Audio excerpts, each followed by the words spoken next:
موږ ته دا هم ښوول سوي چې رضایت مهم دی او همدارنګه دا چې د مخالفت کولو جرأت او عقلي دلایل هم باید موجود وي او برعکس د بل نظر زغمل هم ډیر ارزښت لري. هغه کسان او میلمانه چې دلته حاضر دي موږ د هغو څخه ځینې پوښتنې اخلو او هڅه به وکړو چې دا بحث د شاوخوا 30 دقیقو په موده کې مخته یوسو. دا 30 دقیقې د دغو پوښتنو لپاره ځانګړي دي چې تاسو یې کوئ او په همدې ډول به زموږ 2 ساعته بحث بشپړ سي.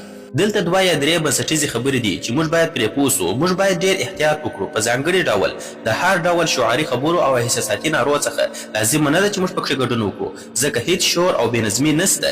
ټوله نړۍ دا هر څه تر نظر لاندې ویني او ګوري یې. که څوک غواړي وګوري او قضاوت وکړي نو باید خپل وقار، طرز او دریځ وساتي. موږ باید داسې بیلګه وګرځو چې خلک زموږ څخه یو څه زده کړي او له دې ځای څخه ډک لاسونه ولاړ سي. لیکوالان او فکري خلک تل یو د بل سره موافق او مخالف وي، کله یو د بل نظر مني او کله اختلاف ورسره کوي. یوه خبره باید وکړم، دلته زما د پوهنتون استاد پرویشتم اګروال صاحب هم ناست دی. هغه استاد چې موږ ته په ټولګي کې داسې راکاوه او موږ ته دا مهم اصل را زده کړ چې رضایت او همدارنګه جرأت او پوهه دواړه ډېر ارزښت لري. دا خبره واقعا ډېر مهمه ده. دوهمه خبره دا ده، دا بحث د هیڅ یو ځانګړي دین په اړه نه دی. په دې کې هیڅ اختلاف نشته او دا باید ټولو ته روښانه وي. دا بحث نه د کوم دین د ستاینې لپاره دی او نه هم د دین د سپکاوي لپاره.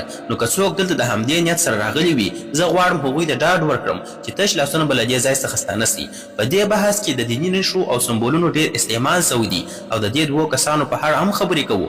اوس تاسو هغوی جدي ونیسئ. خو دا دواړه ډېر ښه خلک دي. موږ پرون ماښام د شای لپاره سره ناست و، ډېر خندونکي حالت او مجلس و. د دوی ترمنځ دا هم وسول چې عکس واخیستل سو. همدارنګه د عکس اوس په انټرنیټ کې لاس په لاس کیږي. همدا خبره د خلکو ترمنځ ګرمه سوې ده. دا دواړه کسانو د یو ارام، متوازن او سوکاله بحث لپاره موافقه وکړله. د ټویټر خبرې یوازې د ټویټر پرې محدود دي، که څه هم ایلن ماسک اوس دې ته ایکس وایي. اوس زه غواړم دا بحث له دې علماو او پوهانو سره راپیل کړم. که څه هم دوی پیژندنې ته اړتیا نه لري، خو بیا هم د ژورنالیزم د اصولو له پلوه پیژندنه ضروري ده.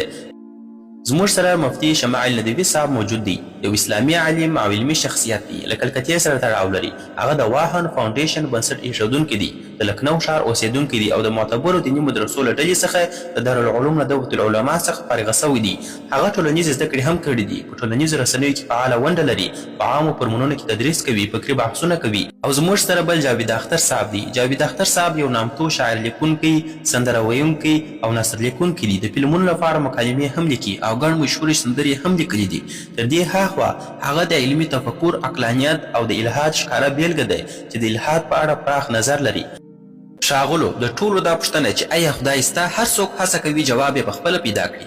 ځینې خلک د هغه په ذریعې پسې ګرځي چې ورته د خدای ذره وایي او ځینې په نورو کشفیاتو پسې ګرځي. دا پوښتنه هڅه کوي دا تشریح کړي چې کائنات څنګه د مادې بڼه خپله کړې، د پیدایښت او وخت څخه مخکې څه وه او د عقل او دماغ کشفیات پکښې څه دي، د طبیعت په بهیر کې څنګه دا واده کوي. زه هیله لرم چې نن به موږ دا بنسټیز اصول زده کړو او خپلو پوښتنو ته به ځوابونه پیدا کړو. د لومړي کس ته بلنه کوم چې سټیج ته راسي مفتي شمعل ندوي صاحب. مهرباني وکړئ راسي.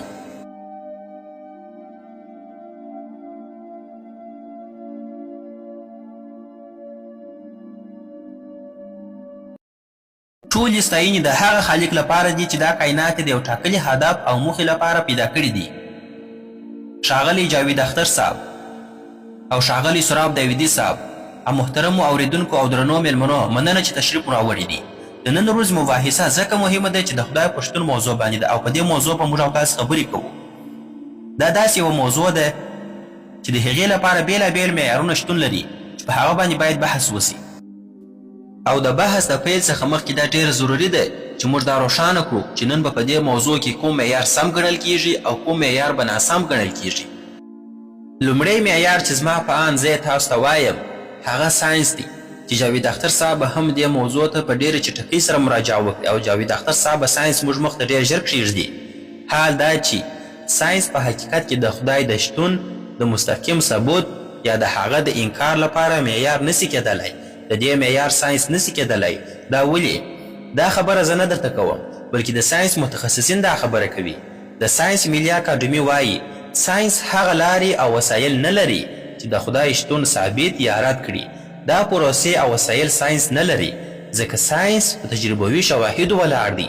د تجربوي شواهدو سره تړاو لري او تجربوي شواهد زموږ د طبیعي او فزیکي نړۍ سره اړه لري. حال دا چې خدای غیر فزیکي او ما فوق الطبیعت حقیقت دی، نو غیر فزیکي حقیقت د هغه وسیلې په واسطه نسي ازمویل کېدلی چې یوازې د فزیکي حقیقت د پلټنې لپاره کارول کیږي نو د غیر فزیکي لپاره نسي کارول کېدلی.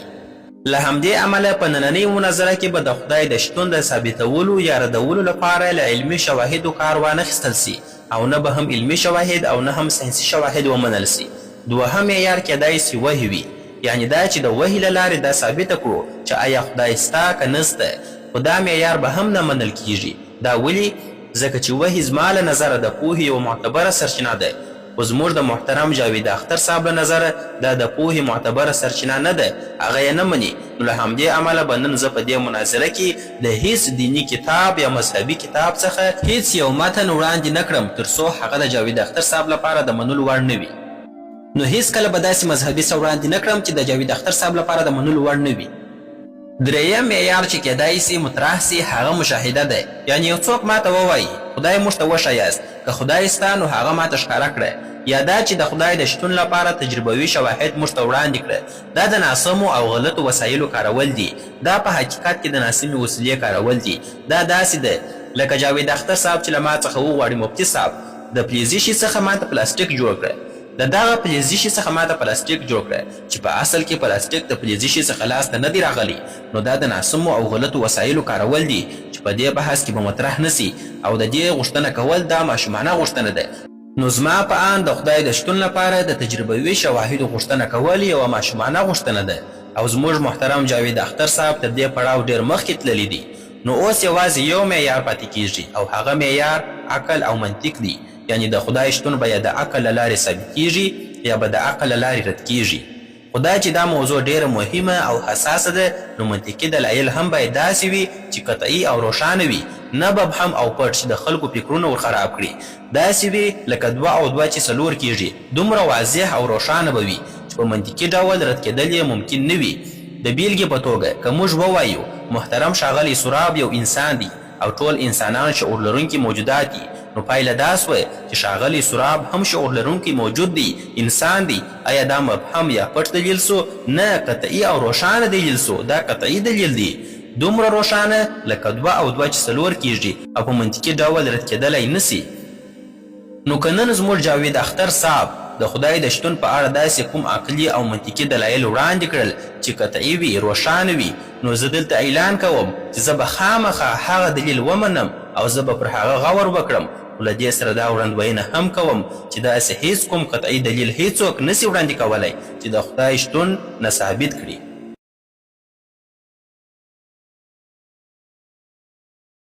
موږ به دلایل وړاندې کوو او قطعي دلایل به وړاندې کوو، منطقي دلایل به وړاندې کوو، داسې دلایل به وړاندې کوو چې ټوله الحادي نړۍ هم رد کولی نسي. راځئ اوس یو ساده مثال تصور کړو. ما سره تصور وکړئ، زه له تاسو ټولو حاضرینو څخه غوښتنه کوم چې ما ته پام وکړئ. تصور وکړئ فرض کړئ موږ او تاسو یو ټاپو ته روان یو. فرض کړئ چې موږ او تاسو په یوه ټاپو کې یو، داسې ټاپو چې تر موږ مخکې هلته هیڅوک هم نه دي تللي. موږ او تاسو روان یو، ناڅاپه ستاسو مخې ته یو ګلابي رنګه توپ پروت دی. لومړی پوښتنه کیږي چې ستاسو ذهن ته راځي هغه څه ده؟ دا توپ ولې دلته پروت دی؟ څنګه راغلی دی دلته؟ ولې رنګ ګلابي دی؟ بل رنګ هم کېدلی سوی، ولې په همدې بڼه دلته پروت دی؟ ولې بڼه نه سوه بدله؟ دلته خو هیڅوک هم مخکې نه و موجود، نو دا توپ له کومه دلته راغلی؟ په طبیعي ډول تاسو دې پایلې ته رسیږئ چې حتما یو څوک سته چې دا توپ یې له همدې ځانګړو ځانګړتیاوو سره جوړ کړی دی او دلته یې ایښی دی. دا توپ یو چا دلته راوړی دی، ایښی دی. ځکه تاسو پوهیږئ چې د توپ شتون هم د یو چا شتون دلالت کوي چې هغه توپ یې په همدې ځای باندې ایښی دی. اوس دا توپ تاسو په ذهن کې پراخ کړي، د دومره پراخ کړي د کائنات په اندازې سره پراخ کړي، او هغه پوښتنه بیرته په فکر کې راوړي، او دا پوښتنه بیرته ستاسو په فکر کې راګرځي دا کائنات له کومه راغلي دي؟ ولې راغلي دي؟ له دې ځانګړو ځانګړتیاوو سره چا پیدا کړي دي؟ دا پوښتنې په هغه وخت کې هم پر همهغه ځای وي لکه څنګه چې تاسو د توپ په باره کې کولې. خو که دا پوښتنه له ښاغلي جاوید اختر صاحب څخه وکړو، ځکه چې د دوی فکر دا دی چې خدای نسته، او دا یوازې د دوی نظر نه دی بلکې د ټولو هغو کسانو نظر هم دی چې خدای نه مني. که له دوی وپوښتل سي چې دا نړۍ، اسمانونه، دا هر څه له کومه راغلل، نو عموما به دوی 2 ډوله جواب درکړي. یا به ووایي موږ نه پوهیږو چې دا نړۍ له کومه راغله، او بیا به دا پایله واخلي چې خدای نور نسته.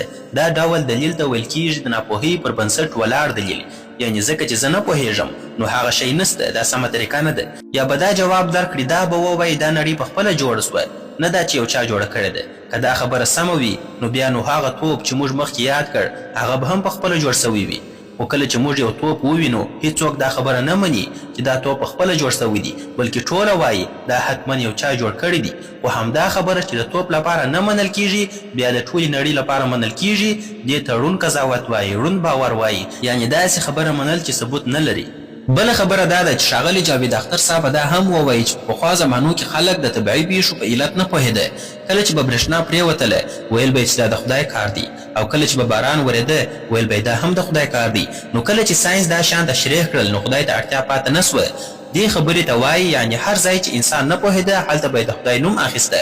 خو دا زموږ نظر نه دی، ځکه که موږ پوه سو چې باران څنګه ورېږي یا برېښنا څنګه رامنځته کېږي نو دا خو دا معنا نه لري چې خدای نسته. د یوې پیښې څرنګوالی پېژندل د دې انکار نه کوي چې دا پیښه چا پیدا کړې ده.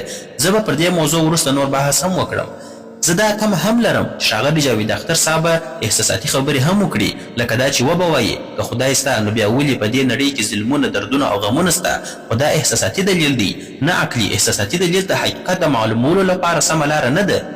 زما خبره دا ده چې د بدۍ شتون د خدای د نه شتون دلیل نه دی، بلکې د هغه د شتون دلیل دی. ځکه که خدای سته نو انسان مسؤل دی، یعنې باید د خپلو کارونو حساب ورکړي، او حساب هغه وخت معنا لري چې ښه او بد دواړه موجود وي. که بد نه وي نو حساب هم نسته، که حساب نه وي نو بیا پوښتنه پیدا کېږي نو بیا دا ټول دردونه، کړاوونه، ظلمونه ولې دي؟ که خدای نه وي نو دا کړاوونه بې معنا کېږي. اوس بېرته همهغه د توپ مثال ته راګرځو، خو دا ځل به یې ډېر ساده تشریح و. که څوک له ما وپوښتي دا توپ چا جوړ کړی دی یا دا ټوله نړۍ چا جوړه کړې ده، نو زه وایم دا نړۍ او د نړۍ ټول شیان داسې دي چې خپله له ځانه نه دي پیدا سوي، بلکې د بل چا یا بل څه اړتیا لري.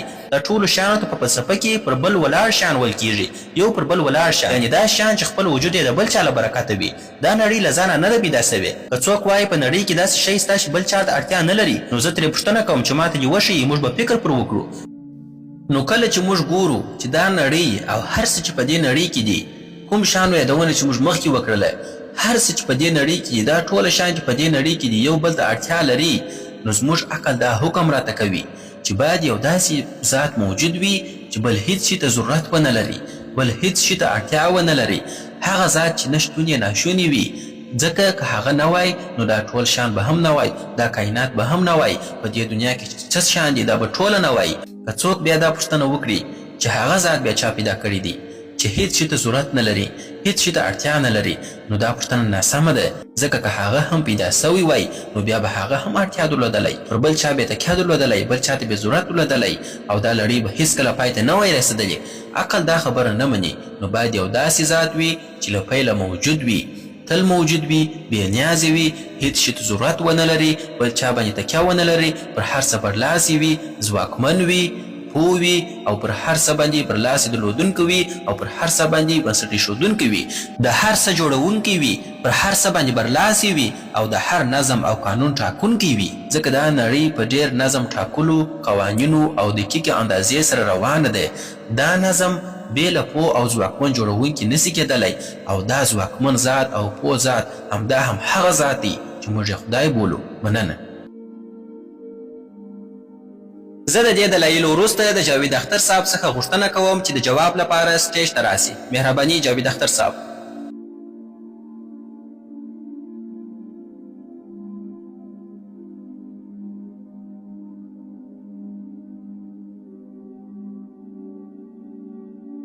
لومړی زه غواړم مفتي صاحب ته یوه خبره وکړم. زما د ساینس په اړه پوهه ډېره کمه ده، نو د هغې په اړه اندېښنه مه کوه، خو لږ عام عقل خو لرم. د خدای د تصور خبره کومه نوې خبره نه ده. دا له ډېره پخوا وختونو راهیسې د انسان په ذهن کې موجوده ده. ځینې دینونه 3000 یا 4000 کاله عمر لري، خو انسان له لسګونو زرو کلونو راهیسې ژوند کوي. انسان هغه مخلوق دی چې موږ یې نن یعنې اوسني انسانان بولو، یعنې همدا ننني انسانان، نه بل ډول. انسان تل د ژوند په اوږدو کې د یو ډول عقیدې یا دین لرونکی پاتې سوی دی. دا دینونه د ناپوه خلکو نه وه، دا دینونه د هغو قومونه وه چې ډېر پوه او هوښیار خلک یې درلودل. د یونان خلک وه چې ستر فیلسوفان یې درلودل، د مصر خلک وه چې لوی هرمونه یې جوړ کړل، د روم خلک وه چې لوی ښارونه، ودانۍ، د خلکو مشورتي مجلسونه او د ولسواکۍ لومړني اصول یې جوړ کړل. که څه هم د هغوی ولسواکي پوره نه وه، خو بیا هم واک یې درلودی. دغو خلکو خپل خدایان درلودل، او پر هغو یې هغومره باور درلودی لکه نن چې یو دیني انسان یې پر خپل خدای لري. د عیسویت له راتګ څخه مخکې په اروپا کې بل مذهب و. هغوی یو خدای درلوده، ښځې یې درلودلې، زامن او لورګان یې درلودلې. خو کله چې نوی دین راغی نو هغه پخوانی خدای او ټول تصور یې له منځه ولاړې. که تاریخ ته وګورو نو وینو چې د خدایانو تصور بدل سوی دی. هغه خلک چې پر پخوانیو خدایانو یې باور درلود ناپوه نه وه، بلکې د خپل وخت ډېر هوښیار او پوه خلک وه. خو پوښتنه دا ده چې نن د هغوی دینونه او خدایان چیرته دي؟ نن چې خلک پر کوم خدای باور لري له کومه معلومه ده چې څو کاله وروسته به هم همدا باور پاتې وي؟ موږ وینو چې په اروپا کې کلیساوې تشې دي، وخت تېرېږي، فکرونه بدلیږي. اوس راځو د دین اصل ته. هر دین له انسان څخه یو شی غواړي، هغه دا چې بې له دلیله باور وکړي. د بې دلیله باور څه ته وایي؟ د باور او ایمان ترمنځ توپیر دا دی. ما شمالي قطب ځای نه دی لیدلی، خو باور لرم چې ستا. ولې؟ ځکه خلک هلته تللي دي، نقشې سته، دلیل سته. دا بې دلیله باور نه دی، دا پر دلیل ولاړ باور دی. خو دین له انسان څخه غواړي چې داسې خبرې ومني چې نه دلیل لري، نه ثبوت لري، نه شاهد، نه منطق، یوازې دا چې ویې مني. دې ته بې دلیله باور وایي. که دلیل وای نو بیا به دا ساده منل وه، نه بې دلیله باور. که زه پر داسې خبرې باور وکړم چې نه منطق لري، نه دلیل لري، نه ثبوت لري، نه شاهد، نه کوم سند، او بیا یې ومنم، نو دا ټوله ناپوهي ده. که سبا زه دا یقین وکړم چې ایلن ماسک زما ورور دی، زه به ډېر خوشحاله سم او آرام به پیدا کړم. خو که څوک راته ووایي ولې یې منې، ثبوت یې څه دی؟ هغه خو امریکایي دی او ته هندی یې، نسل مو هم جلا دی. نو زه ورته وایم دا زما ایمان دی. دا د ایمان معنا ده هغه څه چې ثابتول یې ممکن نه وي. که ثابتول یې ممکن وي نو بیا ایمان ته اړتیا نسته. هر څومره بحث چې وکړې په پای کې د نړۍ هر دین پر ایمان ولاړ دی، او ایمان دا دی داسې یقین چې نه ثبوت لري، نه شاهد لري، نه دلیل لري، نه سند لري، بس منې به. د کوم انصاف خبرې چې تاسو کوئ دا د انسان لخوا جوړ سوی مفهوم دی. په طبیعت کې هیڅ انصاف نسته. که یو توپان راسي ونې ونړوي یا حیوان یو بل حیوان وخوري، هغوی ته انصاف نسته، هغوی زندان ته نه ځي. نو ځکه په طبیعت کې د انصاف اړتیا نسته. طبیعت په خپله اصل کې بشپړ دی. اوس که موږ ووایو صاحبه دا وګوره ما دا خواړه وخوړل، ما ته یې زیان ورسوه، آیا هغه ته سزا ورکول کېږي؟ نه، ځکه چې دا یو سیسټم دی، همداسې روان دی. په طبیعت کې بې له انصافه، انصاف یو انساني تصور دی. نو یو څوک چې تاسو ته وایي زه به تا ته انصاف درکړم، دا د انسان د ذهن پیداوار دی، نه طبیعي او نه آسماني. د طبیعت تصور او د انصاف تصور سره یو نه دی. وروره تاسو ټوله یو ځای روان یاست. اوس که تاسو چپلاسې موټر وچلوئ، په چپه لاس ولاړ سئ، نو څه به پېښ سي؟ که داسې وسي نو تاسې به حادثه وکړي، یو څوک به ووژل سي، ترافیک به بند سي. درواغ، بېایماني، رشوت، چپه لاس موټر چلول، دا ټوله د دې لپاره طبیعي قانون نسته. دا هر څه موږ پخپله جوړ کړي دي. لکه څنګه چې موږ د چپ لاس ډرایور قانون جوړ کړی دی، همداسې د انصاف مفهوم هم موږ خپله جوړ کړی دی. دا انصاف له طبیعت سره هیڅ تړاو نه لري. ځینې خلک وایي چې طبیعت په خپله خدای دی، خو که طبیعت خدای وي نو په طبیعت کې خو هیڅ انصاف نسته. او تاسو بیا وعده کوئ چې انسان ته به له مرګ وروسته انصاف ورکول کیږي. که ما ته انصاف راکړه سي نو زه به ډېر خوشحاله سم، خو زه باور نسم کولی، ځکه چې زه په خپل ځان کې ایمان نسم پیدا کولی. همدا حقیقت دی چې دینونه له انسان څخه د ایمان غوښتنه کوي. دا په خپله دا معنا لري چې د هغو سره پوره دلیل او جواز نسته، سند نسته. شراب چې دی هغه په ډیرو درملو کې کارول کیږي، او په یو سروي کې په امریکا کې سوی دی ویل سوي چې د اوږد عمر خلک څوک دي. په یوه خوا کې هغه خلک و چې هیڅ شراب یې نه څښل، او په بله خوا کې هغه خلک و چې بشپړ بوتل شراب یې څښل. تر ټولو اوږد عمر د هغو خلکو و چې د په ورځ کې به یې یو ګیلاس یا 2 ګیلاسه شراب څښل او خواړه به یې ورسره خوړل. خو بیا هم موږ شراب بد ګڼو، او زه یې پخپله بد ګڼم. ولې؟ ځکه چې داسې نه کیږي. ځینې شیان عادت کیږي او همدا عادت ورو ورو زیاتیږي. تر اوسه پورې تاسو داسې څوک نه دی لیدلی چې شیدې وڅښي او 10 کاله وروسته هماغه یو ګیلاس شیدې څښي. داسې نه کیږي چې له سهاره تر ماښامه یو ګیلاس څښي. نو مذهب هم د شرابو په څېر دی چې ورو ورو زیاتیږي. لکه څنګه چې سرطان زیاتیږي، لکه څنګه چې شراب زیاتیږي، همداسې زیاتیږي او عادت کیږي. نو که دین په اعتدال کې وي، کیدای سي انسان د ځینې ښې لارې ور وښیي، خو که ډېر سي زیان رسوي. لکه ځینې شیان چې لږ ګټه لري خو ډېر یې زیان لري. زه باور لرم چې مفتي صاحب له هغو کسانو څخه دی چې دین یې په سمه اندازه کارولی دی او زه خوشحاله یم چې ورسره ومې لیدل.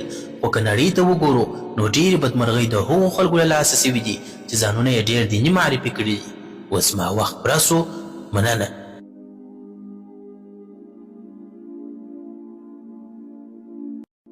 اوس د جاوید اختر صاحب د جواب لپاره مفتي صاحب ته بلنه ورکوو چې سټیج ته راسي. مفتي صاحب تاسو 7 دقیقې وخت لري.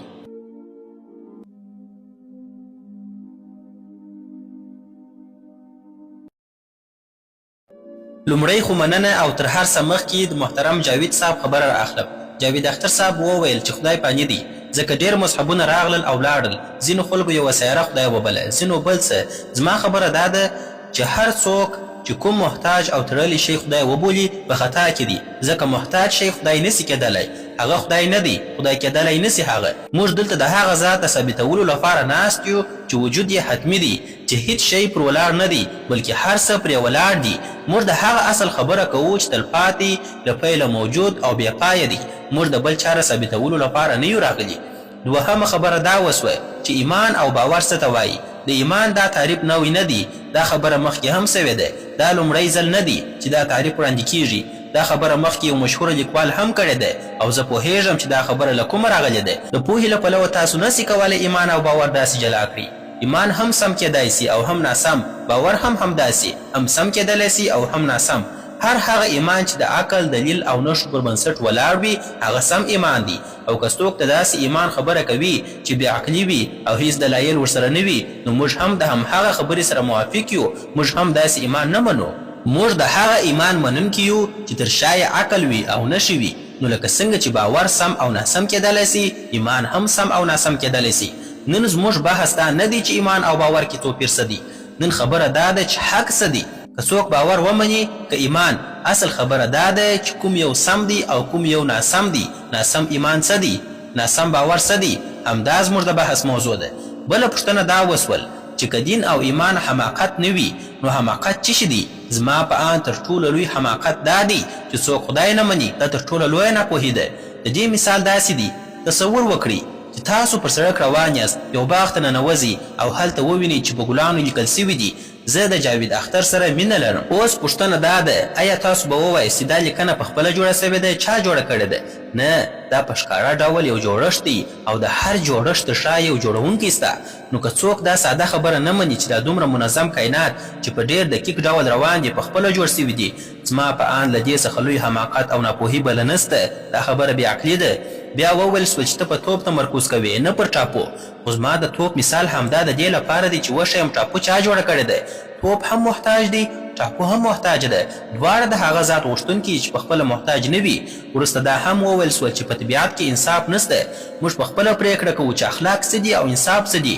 لکه د ټرافیک قوانین، دا خو خدای نه دي ویلي. دا خبره سمه پرتله نه ده، دا د فکر تېروتنه ده. د ټرافیک مثال د شخصي اخلاقو دی، د عامو او حتمي اخلاقو نه دی. او دا شخصي اخلاق او قانون د خلکو لخوا جوړیږي او انصاف عام او حتمي اصل دی. که څوک وایي چې په طبیعت کې انصاف نسته نو بیا ولې موږ په نړۍ کې دومره هڅه کوو چې انصاف راولو؟ که بې انصافي طبیعي وي نو طبیعت یې همهغسې پاته سي. دا خبره خپله له عقله لیرې ده. ځینې کارونه په اصل کې بد وي او ځینې ښه وي. دا بدوالی او ښهوالی بدلېدونکی نه وي. خو ځینې کارونه داسې وي چې خلک یې د ټولنې د هوکړې او یا د شخصي خوښۍ له مخې ښه یا بد بولي. خو انصاف چې دلته پرې بیا بیا خبرې وسوې دا عام او حتمي اصل دی، شخصي نه دی. که څوک وایي دا هم د خلکو په خوښه بدلیږي نو زما پوښتنه دا ده که خلک سره هوکړه وکړي چې ظالم سم دی نو آیا ظالم به سم سي؟ وروستۍ خبره دا وسوه لکه شراب چې لږ وڅښل سي نو اغېز یې زیاتیږي. همدا حال د دین او مذهب هم دی. خو که دا مثال د خدای په شتون د نه منلو لپاره وکارول سي نو که څوک لږ لږ بې خدایي ومني نو پایله به یې داسې ټولنه وي چې هر څه به پکښې زور او ظلم وي. مننه.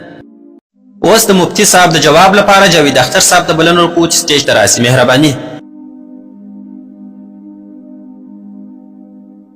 زه په دې خوشحاله سوم چې مفتي صاحب هم دا ومنل چې په طبیعت کې انصاف نسته. زه به یو شی درته ووایم، بیا یې په اړه معلومات وکړه. کله چې ته کوم باغ ته ځې هلته ښایستې ونې او ګلان وینې. دا هیڅ هم طبیعي نه دي، دا ټوله پیوند سوي دي. دوه نباتات سره ګډ سوي دي یا تبادله سوي دي او دا د انسان په لاس جوړ سوي دي. ته چې په باغ کې ګلان ووینې او واه واه ورته کوې دا ټول انسانانو جوړ کړي دي، د انسان پیداوار دي، مختلف نباتات یې راخیستي دي، یو په بل پورې پیوند کړي دي او له یو بل سره یو ځای کړي دي، بیا یې وده ورکړې، بیا نور سره یو ځای کوي او بیا دا ښایسته ګلان ځینې جوړیږي. دا هیڅ طبیعي نه دي. که ته کوم ځنګل یا شړځای ته ولاړ سې هلته به داسې ښایسته ګلان او ونې ډېرې ووینې. زه دا شکایت کوم چې تا زما د یوې خبرې جواب را نه کړ چې عقیده او ایمان څه شي دي او ته ولې له ما څخه عقیده غواړې؟ ته خو منطقي یې، له تا سره خو علمي دلایل سته، ټول ثبوتونه در سره سته، نو بیا د عقیدې غوښتنه ولې له ما څخه کوې؟ سمداسې راته ووایه چې بغیر له سوال کولو څخه تسلیم سه. هیڅ یو مذهب د ټولو سوالونو کولو اجازه نه ورکوي. په انساني تاریخ کې دوه ډوله خلک اوسېږي، یو هغه چې د خپل علمي او ناپوهۍ پرمندارۍ کوي او دویم هغه دی چې د خپلې ناپوهۍ سره جګړه کوي. ته اوس حیران یې چې دا کائنات څنګه جوړ سوي دي. خلک حیران ول چې دا لمر څنګه له یوې خوا څخه راپورته کیږي او له بلې خوا څخه لویږي. تاسې همیشه یو قدم وړاندې او هر څه منئ، خو یو قدم شاته هم راسي او شاته هم وګورئ. د نړۍ ټول مذاهب په دې پوهیږي چې دا نړۍ څنګه جوړه سوه، څنګه به له منځه ځي، له مرګ وروسته به څه کیږي. د دې ټولو په اړه علم او پوهه لري. خو دا چې مخکې دلته ډایناسوران اوسېدل د دې په اړه بیا هیڅ معلومات نه لري. د نړۍ په هیڅ یو مذهبي کتاب کې د ډایناسور یادونه نه ده سوې. خو نور چې هر څه سوي، کائنات څنګه جوړ سوي، په دې بیا دوی خبر دي. او یو څوک چې به هر څه پوهیږي، ستونزې او ګډوډي په همدوی کې وي. په موږ کې دا شکستګي او عاجزي باید وي چې ووایو چې موږ په ډېرو شیانو نه پوهیږو او د دې خپلې ناپوهۍ پرمندارۍ او پالنه باید ونه کړو، بلکې په هغه د پوهېدو هڅه وکړو. دا نړۍ چې موږ پکښې اوسېږو، دا تالار، دا برق، دا میک، په کومه تیارې کې چې تا دلته پرواز کړي او په کوم موټر کې چې ته دلته راغلی یې، دا ټول هغو خلکو جوړ کړي چا چې سوالونه کړي. کومه نړۍ کې چې تاسې اوس ارام ژوند کوئ، دا هغو خلکو جوړ کړي چا چې سوالونه کړي. په هره برخه او هر دریځ کې دې سوالو ته مکروه او غلط کار ویل سوی دي. تاسې تاریخ مطالعه کړي، مذهب او ساینس ته که وکتل سي نو ښکاره به سي چې مذهب د ساینس خلاف دی، حتی د ماشین خلاف هم دی، د انسان پر وجود د څېړنو خلاف هم واقع سوی دی او د دې هر څه خلاف دی. او وایي څېړنې مه کوئ. اشه تاسې ولې دونه بیریږئ؟ یو وخت خو مذهبي خلک بیخي خواشیني وه، ویل دا انسان غواړي بل انسان جوړ کړي، دې کې ستونزه څه ده؟ تاسې ولې بیریږئ؟ که انسان غواړي انسان جوړ کړي، خو جوړ دې کړي. یوه کیسه مې را یاده سول. زه په 6م صنف کې وم، په ریاضیاتو کې ډېر کمزوری وم.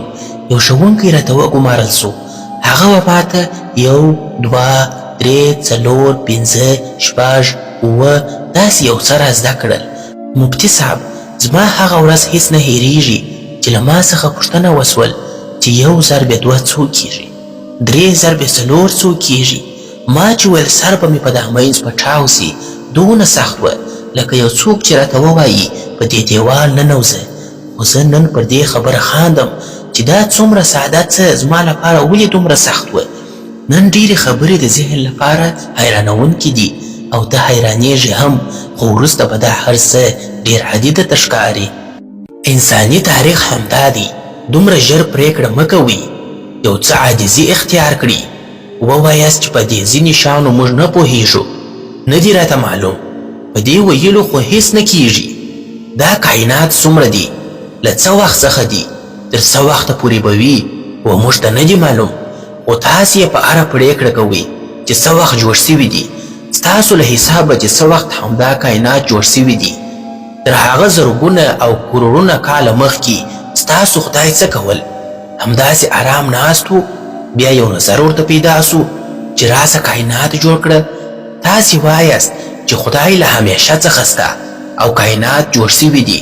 نو د کائناتو تر جوړولو مخکې ستاسو خدای څه کول؟ کوم څه چې اوس موږ ته معلومیږي یا په پوهیږو، دا 2000 یا 2500 کاله مخکې تاسو ته یې چا ویلي دي؟ دا هر څه یې تاسو ته ویلي دي، بیا تاسو منلي دي او تر اوسه پورې تاسو منئ. هر څه اوس بدل سوي دي اوس ساینسپوهان او فیلسوفان هیڅ دا دعوا نه کوي چې موږ په هر څه پوهیږو، بلکې وایي موږ چې څومره پوهیږو له هغه څخه همدا معلومیږي چې موږ څومره لږ پوهیږو. موږ باید له خپلې ناپوهۍ او جهالت سره وجنګیږو. د هغه طرفدارۍ او بندګي باید ونه کړو. مننه.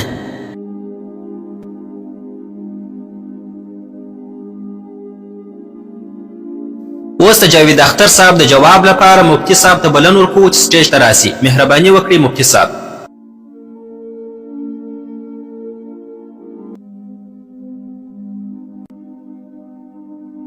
ښاغلی جاوید اختر صاحب بار بار دا خبره تکراروي چې د عقیدې او ایمان مطلب راته بیان کړی.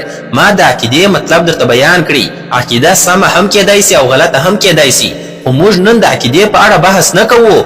موږ دلته د رښتیا په اړه بحث کوو، د خدای د وجود او شتون په اړه بحث کوو. ایا خدای سته او که نسته؟ په دې دوو کې کوم یو حقیقت دی؟ اوس که ته دې ته د عقیدې نوم ورکوې یا د باور نوم ورکوې، هغه زما کار نه دی. د هغه څخه وروسته تا وویل چې دین خلک د پوښتنې کولو څخه راګرځوي. زه وایم څوک چې خلک د پوښتنې کولو څخه راګرځوي دي، خو زه څوک د پوښتنې کولو څخه نه راګرځوم، بلکې پوښتنې وکړئ. پوښتنې باید وسي. په پوښتنو کولو سره موږ مخته ځو او پرمختګ کوو. د همدې لپاره خو زه نن همدلته راغلی یم. خو پوښتنه یوازې د خدای څخه نه کیږي، نه یوازې زما څخه کیږي، ستا څخه هم کیږي. پوښتنې به د الحاد څخه هم کیږي. پوښتنې به یوازې د دین څخه نه کیږي، د ټولو څخه به کیږي. او نن به زه پوښتنه کوم. هیله ده چې تاسو به ماته جواب راکوئ. تاسو لا تر اوسه ماته سم جواب نه دی راکړی. راځئ، تاسو وویل چې ولې د کائناتو په اړه د ابدي کلمه نه کاروئ؟ ځکه دا په منطقي لحاظ ممکنه نه ده چې کائنات ابدي اوسي. کائنات یو محتاج دی، د خپل موجودیت لپاره و بل شي ته اړتیا لري. د وخت او فاصلې تابع دی، د وخت او فاصلې سره اړیکه لري. کوم شی چې د وخت او فاصلې سره اړیکه ولري هغه محتاج دی. کوم شی چې محتاج وي یا پر بل شي متکی وي د هغه شروع هم وي. کوم شی چې شروع ولري هغه ابدي نسي کېدلی. دا خو یو عادي خبره ده. تا وویل چې په کوم مذهبي کتاب کې د ډایناسور یادونه نه ده سوې. افسوس چې د ریاضیاتو په کوم کتاب کې مې هم د ډایناسور یادونه نه ده لیدلې. نو آیا د دې مطلب دا دی چې د ریاضیاتو کتاب پښتو دی؟ نه، دا د ریاضیاتو موضوع نه ده. د وحیو او دیني کتابونو موضوع دا نه ده چې بایسکل څنګه جوړیږي. او یا هم دا درته ووایي چې ډایناسور په کوم وخت کې شتون درلودی. مذهبي کتابونه تاسو ته اخلاق درښیي، د خدای په اړه بحث درته کوي. دا کتابونه د نه لمسېدونکي واقعیت د حقیقت د زده کولو لپاره راغلي دي. آیا دین د ساینس مخنیوی کوي؟ نه یې کوي. که یې کوي نو غلط کوي. دین د ساینس پرستۍ مخنیوی کوي، په کوم کې چې زموږ جاوید صاحب هم اخته دی. په ساینس او ساینس پرستۍ کې توپیر شته. ساینس پرستی دې ته وایي چې د علم یعنې پوهې د حاصلولو یوازینۍ سرچینه ساینس او ساینسي تګلاره ده. دې ته ساینس پرستی وایي. موږ دغه ساینس پرستی رزدوو. ساینس ته خو موږ پرمختګ ورکوو. وروره ته زموږ ټول تاریخ وګوره، درته معلومه به سي. د مذهب او ساینس اړیکه یو جلا موضوع ده. زموږ له موضوع سره ربط او اړیکه نه لري. تر هغه وروسته جاوید اختر صاحب یو لفظ وکاروي چې واتیکان فتوا ورکړل. د واتیکان د فتوا سره اړیکه نسته. دا دواړه متضاد الفاظ دي. تر هغه وروسته دا وویل چې موږ نه پوهیږو. نو وروره چې نه پوهیږو خو سم او واضح الفاظ ووایه چې نه پوهیږم. په دې کې نو څه تکلیف دی؟ خو زه هم د هغه درته وایم چې ته ووایې چې زه نه پوهیږم. نو دا دعوه بیا ولې کوې چې خالق شتون نه لري؟ بیا دا وویل چې الله تعالی د دنیا تر جوړولو 1.5 یا زرګونه کلونه مخکې څه شي کول. خیر، په هر صورت زه جواب درکوم. تاسو زموږ د هیواد یو قدرمن شخصیت یاست. که تاسو نه وای ما دې پوښتنې ته بیخي توجه نه کول. وخت 100 کاله مخکې یا 100 کاله وروسته، مخکې وروسته یا هم اوس، دا داسې الفاظ دي چې اړیکه یې د وخت سره ده. وخت خو د کائناتو تر شروع وروسته راپیل سو. نو چې تر دې مخکې خدای څه شي کول، دا پوښتنه غیر منطقي ده. دا منطقي غلطي ده. یعنې ته دا وایې د کائناتو تر جوړولو مخکې خدای څه شي کول؟ د وخت تر جوړولو مخکې. یعنې ستا مطلب د وخت تر جوړولو مخکې. د مخکې د لفظ اړیکه د وخت سره ده، او وخت خو هغه مهال نه و. نو د الله تعالی په شان کې دا پوښتنه ناسمه ده. دوهم شی چې تاسو په بار بار یادونه وکړل او ومو ویل د خالقاب خدای. ته چې د کومو خالیګاو په اړه خبرې کوې ساینس چې د کوم شي په واسطه دا خالیګاوې ثابتوي هغه شی به هم محتاج وي یعنې په یو بل شي پورې به متکي وي هغه که قوه وي انرژي وي یا هم بل کومه پیښه وي نو ځکه خو به زموږ پوښتنه هغه وخت هم ناسمه وي تر څو تاسو واجب الوجود ته رانسي او په عقلي دنیا کې لایتناهي سببونه تلسلسل هم نه ممکن دي نو ښکاره خبر ده یو ځای به درېږې چیرې چې ودرېږې هغه به خدای وي بل شی د خالیګاو د خدای یو مثال داسې در واخلي یو موټر دی یو ښاغلی یو موټر ولیدي هغه وویل د دې موټر ټایرونه څومره ښه دي څومره په ښه اندازه سره جوړ دي او څومره په ښه اندازه سره لګول سوي دي سټرینګ یې څومره ښه په مناسب ځای دي سیټونه یې څومره ښه ډیزاین سوي دي څومره په دقت سره دا موټر کار کوي نو خامخا به یو چا جوړ کړی وي او په دې وخت کې ښاغلی جاوید اختر صاحب راځي او وایي بانټ یې خلاص کړی ویې لیدل چې په موټر کې ماشین سته نو بیا وایي دا ماشین دا موټر چلوي دا موټر هیڅ چا نه دی جوړ کړی نو دا خو یو غیر منطقي خبره ده دا د باور وړ نه ده تا خو د ماشین په واسطه هغه خالیګاه ثابته کړې خو آیا په دې سره به د موټر جوړښت او جوړونکی ناممکن سي آیا دا ممکنه ده چې د هغه شخص پوښتنې به حتمي سي آیا داسې ممکنه ده هېڅکله نه تا د محتاج شیانو یعنې د هغه شیانو په واسطه چې یو پر بل متکي دي د خالیګاه په ډکولو سره زموږ ارزونه نوره هم پراخه کړه اوس نور موږ ته نور هم معلوم سول چې د دې موټر سیسټم څومره زیات پیچلی دی مخکې لږ پرې پوهېدلو اوس چې پیچلتیا نور هم واضح سول اوس موږ په پوهېږو چې زموږ یقین نور هم زیات سو چې خامخا یو چا نه یو چا دا موټر جوړ کړی دی د کائناتو هم دغه کیسه ده ساینس همیشه د فزیکي دنیا شیان فزیکي شیانو سره احساسوي ځکه د تجرباتي دنیا اړیکه د فزیکي دنیا سره ده تاسو هیڅکله د ساینس په واسطه سره د طبیعت حقیقت نسئ ثابتولی دا د ناسمو اسبابو استعمالول دي دا داسې مثال لري لکه تاسو چې د اوسپنې کشفوونکي آلې په واسطه سره پلاستیک کشف کوئ کوم چې په ښکاره ډول سره غلطي ده مننه اوس د مفتي صاحب د جواب لپاره جاوید اختر صاحب ته بلن ورکو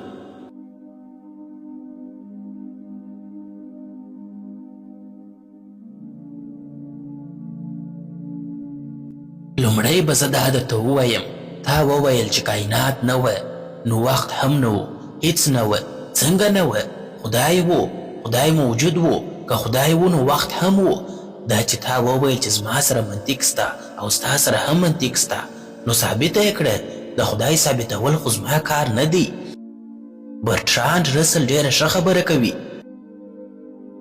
که زه دا دعوا وکړم چې د چایو یوه چاینکه د مریخ په څلورو طرفونو کې شاوخوا راګرځي نو دا ستا کار نه دی چې ثابته یې کړې چې په مریخ کې د چایو چاینکه نسته بلکې دا ثابتول زما کار دی ځکه ما یې دعوا کړې ده د خدای د موجودیت دعوا مذهبي خلک کوي نو زه یې ولې ثابته کړم چې خدای نسته تر څو چې ته ما قانع نه کړې تر هغو یې زه نه منم دا ستا مسؤلیت جوړیږي چې ثابته یې کړې اشه که داسې فکر وکړو چې مذهب او د خدای منل انسان بهتره کوي نو یو کار وکړه د نړۍ نقشه راواخله ټول هغه ځایونه په نښه کړه چیرې چې مذهب زیات دی هغه که لاتین امریکا وي منځني ختیځ وي یا پاریس وي یا د هندوستان هغه سیمې وي چیرې چې مذهبیت زیات وي همدا نقشه یوه څنګ ته کښېږده بله نقشه راواخله په هغه کې هغه ځایونه په نښه کړه چیرې چې بېانصافي زور جبر د ښځو حقوق تر پښو لاندې کول ظلم او دیکتاتوري وي د دواړو نقشو به یوه وي اوس دا راته ووایه چې د دې استعمالي ترکیب څنګه دی د دې استعمالي ترکیب څه دی د سړک پر غاړه چې عادي دواګانې خرڅیږي هغه هم د استعمال ترکیب لري څومره خراب هیوادونه او خرابې ټولنې چې دي هغوی ټوله ظلم د خدای په نوم کوي دا که ښه کوي او که بد کوي له دې سره زه کار نه لرم د ویسکي د شرابو یو سور بوتل به دې لیدلی وي کله چې په هغه یو روښنایي ولویږي ډېر ښایسته معلومیږي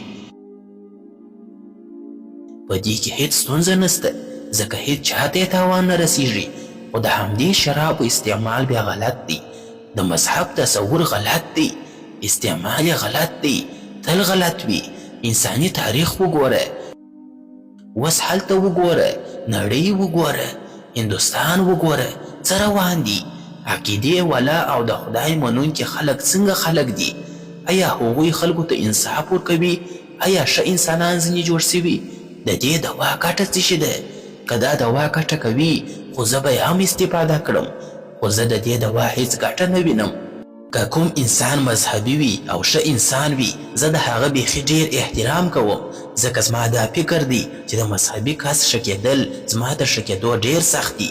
یعنې یو مذهبي کس چې سموي دا سخته ده. د هر شي یو حد وي. ته څومره منډه وهلی سې، څومره نه سې وهلی، څومره وزن پورته کولی سې، څومره نه سې پورته کولی، څومره لیرې لیدلی سې، څومره لیرې نه سې لیدلی. سالم عقل د نیکیو په اړه همدا وایي چې د نیکیو لپاره یوه برخه او اندازه سته. یعنې ستا په وجود کې یو څه ښه او نیکي پرته ده. که ته سهار خپل عبادت ځای ته ولاړ سې، تر عبادت وروسته ښه احساس کوې چې ما خو ښه کار وکړ، و خلکو ته خوراک ورکوې او یوې کونډې ته مرسته ورکوې. ستا ټول نیکي او ښه کارونه ته بې ځایه مصرفوې. څومره ښه چې په تا کې موجود وي هغه تا ټول و نورو ته ورکړل. تاسې مذهبي خلک خپله ښه برخه ټوله په بېمعنا ډول ضایع کوئ. تر هغه وروسته که یو څه شرافت در پاتې سي نو سمه خبره ده. زه خو خپله ټوله نیکي او ښه له ځانه سره ساتم. په انسان کې محدودې نیکي او ښېګڼې موجودې وي. که هغه د خیرات او صدقاتو له لارې خلکو ته ورکړي نو دته به څه شي پاته سي. زه خو خپله نیکي نه ضایع کوم، ټولې مې خپل په ځان کې ساتلي دي. ګواه کې زه له نیکیو څخه ډک یم.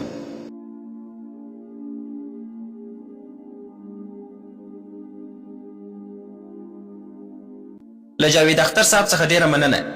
تر هر څه مخکې باید د وخت خیال وساتو او کله کله خو باید تر خپل وخت مخکې خبرې خلاصې کړي. پر همدې ځای و مفتي صاحب ته بلنه ورکوو چې د جاوید اختر صاحب د جواب لپاره سټیج ته راسي. مهرباني مفتي صاحب.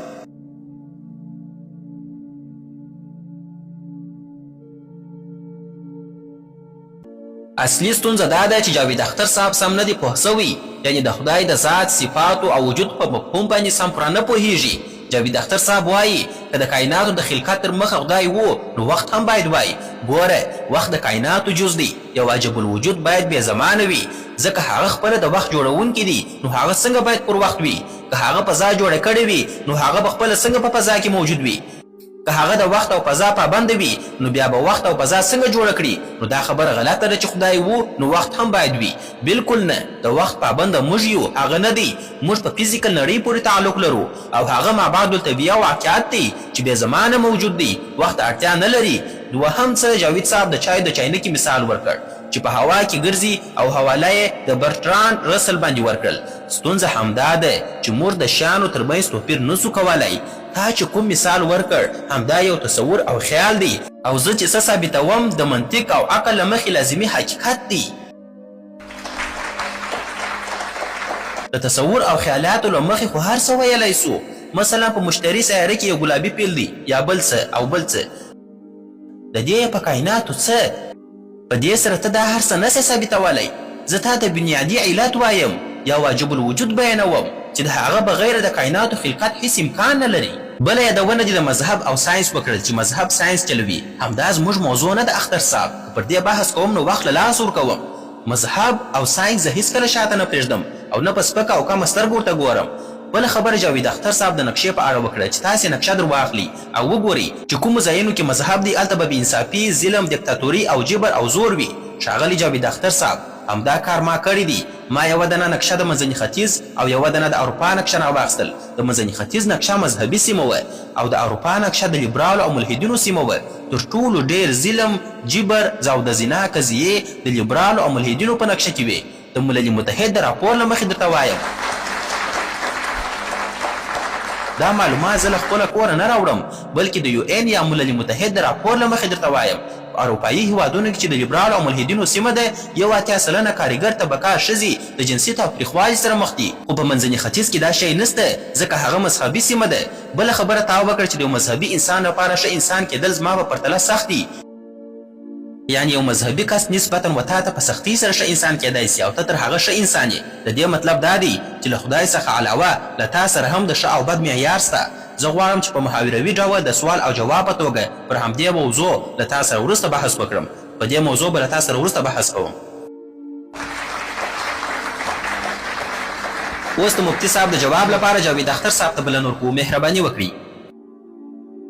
جاوید اختر صاحب تاسو د بحث لپاره 4 دقیقې وخت لرئ او له دې څخه وروسته به محاوروي بحث شروع کیږي. د سوال او جواب برخه یو به سوال کوي بل به جواب ورکوي. لومړی خو مفتي صاحب موږ بې وسلې کړو. وایي چې په عقل سره دا معامله نه حل کیږي. په منطق ورته رسېدلی نسې ځکه دا میټافیزیکل حقیقت دی. میټافیزیکل یو عجیبه لغات دی. چندان یوه ماته معنا هم نه ده معلومه، بل چاته هم نه ده معلومه. خلکو ته داسې ښکاري لکه دا چې خورا لوی شی وي. ته وایې چې وخت اول نه و، نو چې وخت اول نه و نو بیا ولې وایې چې خدای همیشه و؟ همیشه به وي. همدا همیشه لفظ خپله وخت دی. همیشه و، همیشه به وي. دلته د همیشه څخه مطلب وخت دی. که وخت نه وي نو همیشه بیا څنګه؟ دا نړۍ چې هغه پر قادر دی د هغه بغیر یوه پاڼه هم نسي ښورېدلی او هغه مطلق ځواکمن دی. دا نړۍ څنګه مخته روانه ده؟ د دې نړۍ څه حال دی؟ 45,000 ماشومان چې عمرونه یې تر 10 کالو کم وه په غزه کې مړه سول. له لوږې او ډیپټریا مریضۍ څخه مړه سول. ډیپټریا یو عجیبه وژونکې مریضي ده. د ناروغ په ستوني کې جوړیږي، ماشوم شین کیږي او ساه نسي اخیستلی. د قادر مطلق څخه به مو دعا غوښتلی، هغه خو ستاسو په ورځني ژوند کې مداخله کوي. هغه دا هر څه ویني. که هغه رښتیا هم وي نو چې زه دې دنیا ته ګورم د هغه په زړه کې هیڅ رحم او عزت نسته. دا څه کوي؟ ته خو مطلق ځواکمن یې، قادر مطلق یې او هر ځای حاضر یې.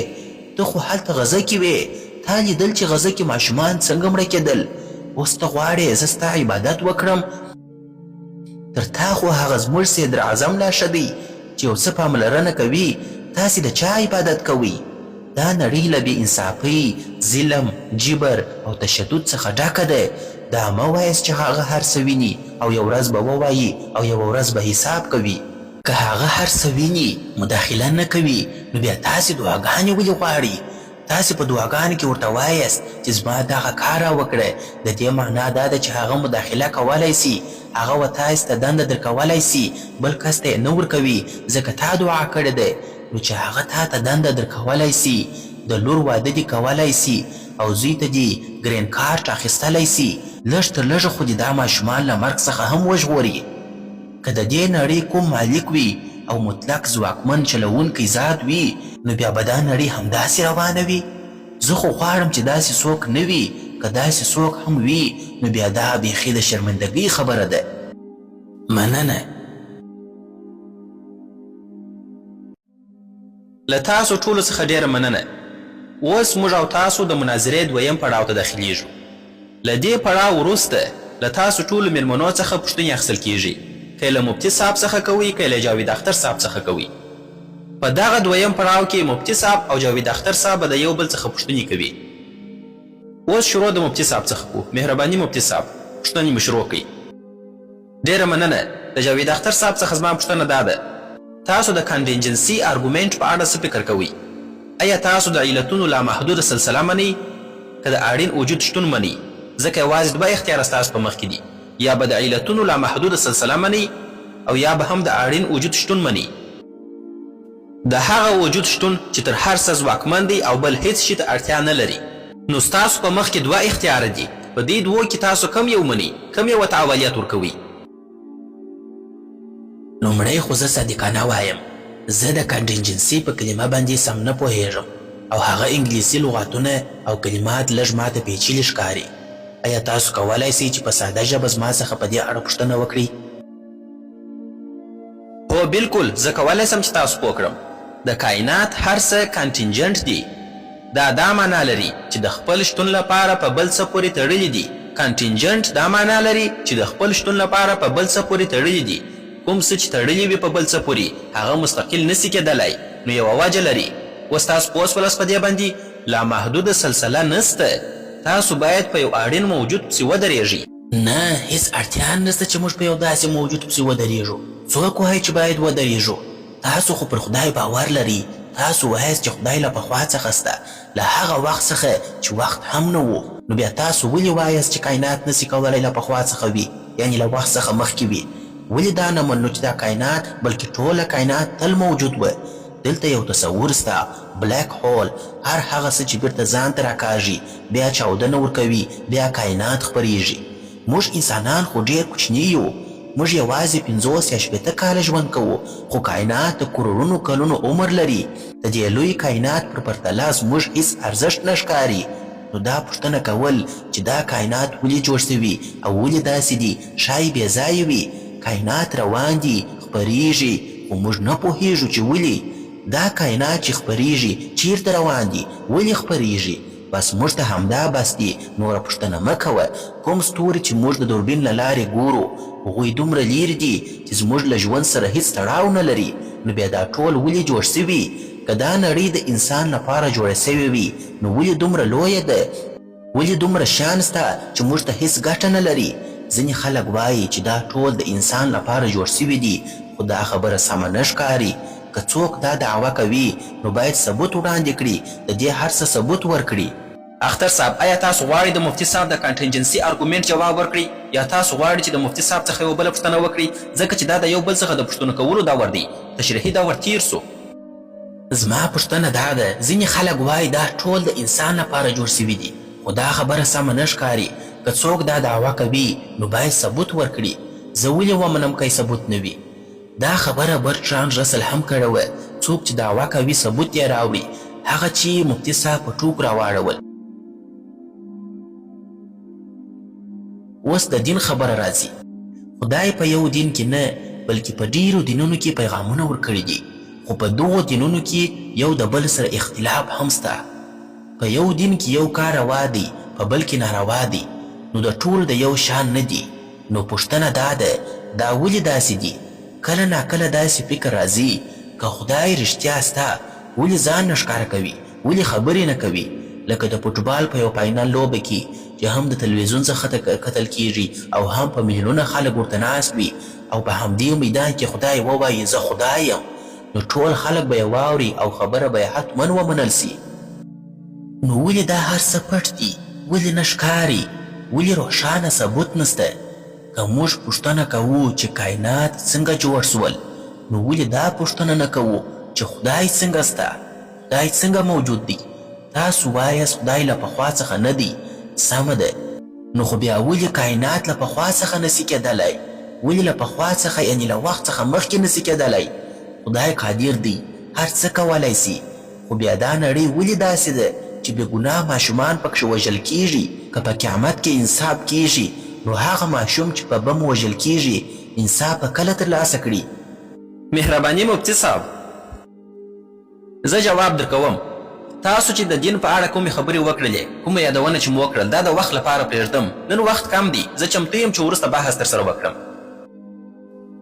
په دې اړه به د خدای د شتون یو دوم پړاو مناظره جوړه کړو دا چې نن موږ دلته د خدای د شتون په اړه خبرې کوو نو ستاسو پوښتنې به هم جواب سي ستا د پوښتنې جواب درکوم تاسو وویل چې تاسو نه ده ثابته کړې د کانټینجنسي ارګومنټ بنسټیز ارګومنټ څه شي دی دا کانټینجنسي څه معنا لري تاسو یې راته تعریف کړئ دویمه خبره تاسو وویل چې میلیاردونه او کروړونه نوري کاله لیرې دا زما سره هیڅ تړاو نه لري یوازې محدود فکر مه کوئ دریمه خبره تاسو د شر مسئله ذکر کړئ د شر مسئله دوې خبرې لري لومړی دا چې خدای مهربان او قادر مطلق ذات دی مګر په دنیا کې ظلم سته خدای ټول پوه حکیم ذات دی ستاسو فهم د دې دلایلو سره پرتله کېدلی نسي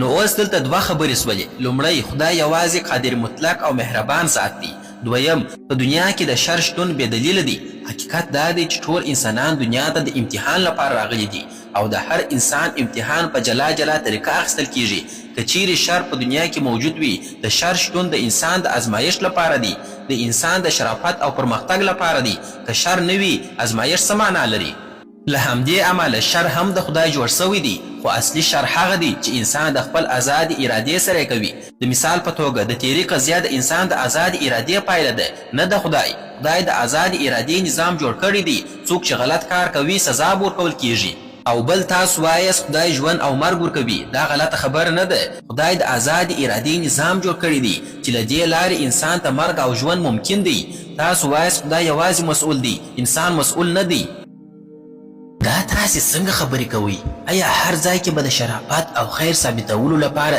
تاسو خامخا شر او بد ورسره مقایسه کوئ تر څو دا ثابته کړي چې هغه شریف دی او دا شریر دی یعنی که شر نه وي تاسو خیر نسي ثابتولی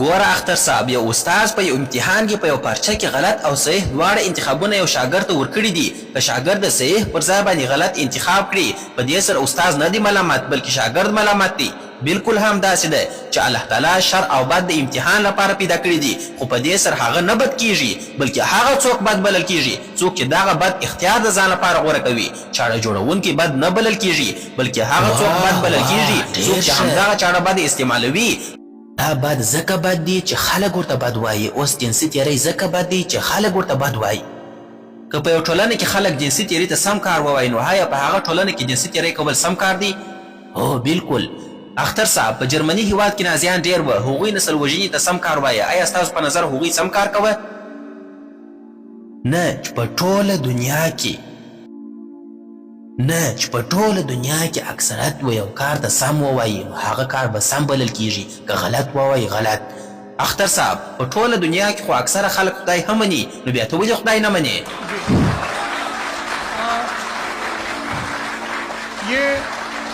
هلو ستاسو له دواړو د آخري خبرو وروسته به د ناستو کسانو پوښتنې واخلو